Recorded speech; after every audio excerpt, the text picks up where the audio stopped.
안녕하세요, 토토잉 박사입니다. 자, 6월 12일 네이션스 리그 경기 많습니다. 8경기 준비했고요. 경기 일정 확인하시고 토토잉 박사 구독과 좋아요 클릭 한 번씩 부탁드리겠습니다. 자, 토토잉 박사 스포츠에 100% 적중률은 없지만 100% 수익은 있습니다. 경기 저 한풀락 하시는 분들 위해서 정보 공유가 준비했고요. 선착수 이번 5명 준비했습니다. 적중률 높은 최종 분석비 많은 가족방에서 공유하고 있고요. 영상 하단 고정 댓글 참고하셔서 가족방 참여 모니터 남겨주시면 되겠습니다. 자, 첫 번째 포르투갈 대 체코 경기입니다. 자, 포르투갈 최근 스위스 상대로 다시 한번 좋은 경기를 펼쳤죠. 4대 0으로 승리를 기록하게 됐고요. 4-3-3 포메이션 사용하면서 크리스티아누 호날두 중심으로 공격을 펼쳤지만 베르나르도 실바를 좀 더 라인을 내리게 하면서 브루노 페르난데스를 공격에서 활약하게 했습니다. 자, 카르발류나 칸셀로의 컨디션 나쁘지 않았는데요. 이번 경기 호날두까지 결정력 보여주며 우위를 점할 수 있는 충분한 경기입니다. 자, 체코는 최근 스페인 상대로 무승부 기록하게 됩니다. 3-4-3 포메이션을 사용하면서 쿠타와 페색을 중심으로 공격을 펼쳤고요.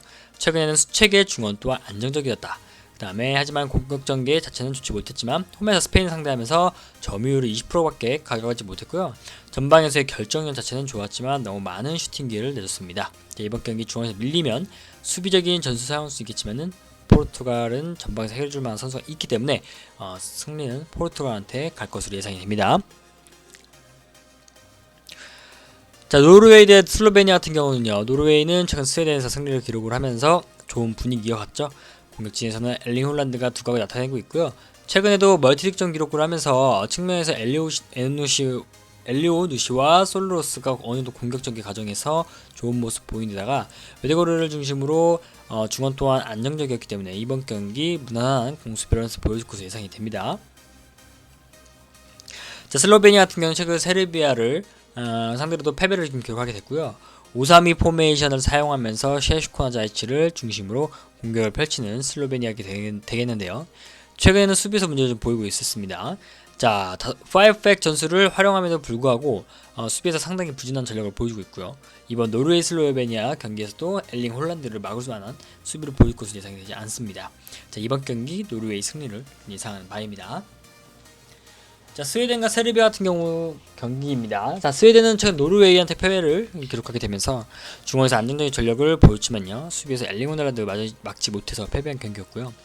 자, 이번 경기에서 좋은 활약을 펼쳤던 쿨루세스키가 다소 부진한 경기력을 선보였는데 여전히 쿨루세스키나 허스버그를 중심으로 한 측면 공격 자체는 위협적일 것으로 보입니다.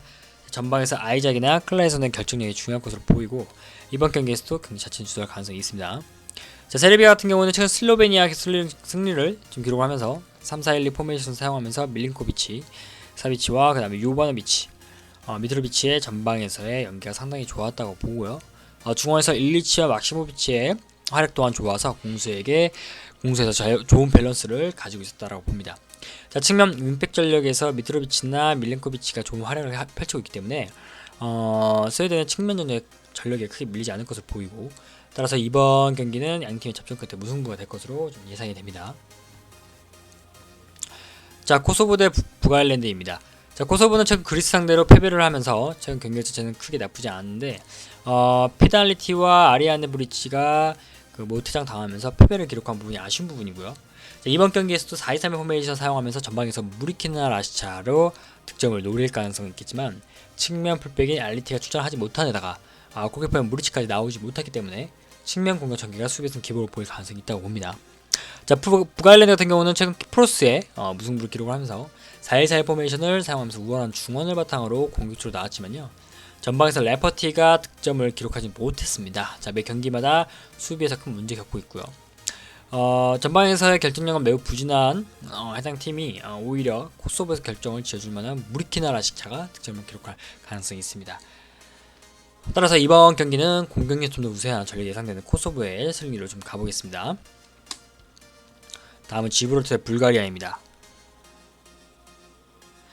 자, 지브롤터는 최근 북마케도니아 상대로 패배를 하면서 중원에서 완벽하게 밀리면서 유효 슈팅을 기록할 만한 기회조차 만들어내지 못했고요. 자, 이번 경기에서도 중원에서 밀리면서 수비적인 전술 취할 것으로 보이지만요. 수비력 자체는 크게 나쁘지 않아서 대량 실점까지는 나오지 않는다고 보고요. 전방에 워커와 스티셀을 중심으로 한 역습 자체가 효과가 없기 때문에 이번 경기에서도 득점을 기대하기 힘들 것으로 보입니다. 자, 불가리아 같은 경우는 최근 조지아를 상대로 패배를 좀 기록하게 되면서 공격에 맞붙을 놓은 불가리아였는데 수비에서 상당히 불안해서 많은 실점을 기록했고요. 4-2-3 포메이션 사용하면서 전방에서 1-2F를 중심으로 한 공격 전체가 나름 효과적이었는데 중원에서도 조지아를 상대로 나름 압도하는 모습을 보였기 때문에 이번 경기에서 공격 전개 자체는 압도할 수 있겠다고 보고 있습니다. 자, 양팀의 전력에서 어느 정도 차이가 나는 경기이기 때문에 이번 경기는 불가리아의 승리를 예상해 보고 있습니다. 자, 북마케도니아 대 조지아고요. 먼저 조지아는 최근 불가리를 상대로도 승리를 좀 기록을 하면서 좋은 컨디션 이어오고 있습니다. 팀 자체가 높은 점유율을 기록하는 팀은 아니긴 하지만 공격 전개 과정이 매끄러운데 역습 상황에서 지부지바체와 크바라스트켈리아, 다비타, 슈빌라의 공격진의 활약이 매우 좋아서 이번 경기에서 또 득점 문제가 없을 것으로 좀 보이고요. 수비에서는 다소 기복이 있는 팀인데 실점은 어느 정도 기록하고 있지만 이번 북마케도니아 조지아 경기에서도 3백 전술을 활용하면서 측면에서 역습을 공격을 풀어갈 게 아마 강하게 보일 것으로 보입니다. 북마케도니아 같은 경우에는 최근 지브롤터의 승리를 좀 기록하게 됐는데 중원에서 우위를 점하면서 점유율 축구를 구사했지만 공격 전개 과정에서 다소 답답함을 보이고 있고요.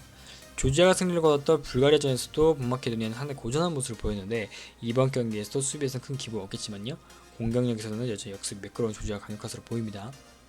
따라서 이번 경기는 접전 끝에 조지아 승리를 가지 않을까 예상하고 있습니다. 그리스 대 키프로스 경기에서는 그리스가 최근 코소보를 상대로 승리를 좀 기록을 하게 됐는데요. 선수 2명이 퇴장당한 코소보 상대로 어느 정도 고전하긴 했지만 전력 자체는 무난한 모습을 보였습니다. 자, 4-3-3 포메이션 사용하면서 닌니오스나 야쿠마스키스를 중심으로 공격을 펼치고 공격 전개에서는 바카세타스가 두각을 나타냈는데 안전된 수비력과 준수한 공격 전개 양상을 보이고 있기 때문에 이번 경기에서도 우위를 점할 것으로 보이고요.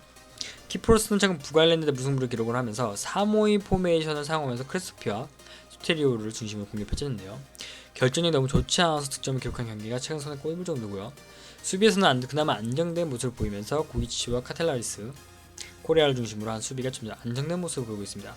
자, 이번 경기에서 공격력에 관해서는 그리스가 우세할 것으로 보이고 따라서 이번 경기에 측면 공격 전개에서 우위를 점할 수 있는 그리스가 승리를 좀 가져갈 것으로 예상이 됩니다. 자, 마지막에 몰타와 에스토니 경기인데요. 몰타, 에스토니 두 팀 다 산마리노의 승리를 좀 기록하면서 1승씩 갖고 있고요.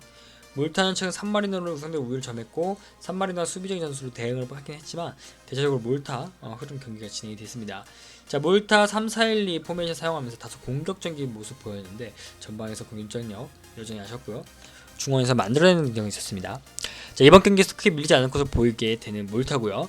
에스토니아 또한 산마리노 상대로 승리를 거두긴 했지만 공격에서의 차단을 하는 부분은 에스토니아보다는 몰타가 좀 우위였고요. 중원의 움직임 자체가 좋았지만 산마리노의 역습 효과적으로 막아내지 못했는데 몇 차례 위험한 장면을 놓쳤기 때문에 수비의 안정성 아무래도 몰타가 좀 더 있다라고 봅니다. 자, 이번 경기에서는 양팀이 접전의 경기를 펼칠 것으로 보이는데 수비력에서 약간 더 우세한 전력이 있는 몰타 쪽으로 좀 승리를 기울여야 될 것 같습니다. 자, 모든 경기 최종 픽은요 가족방에서 공유하도록 하겠습니다.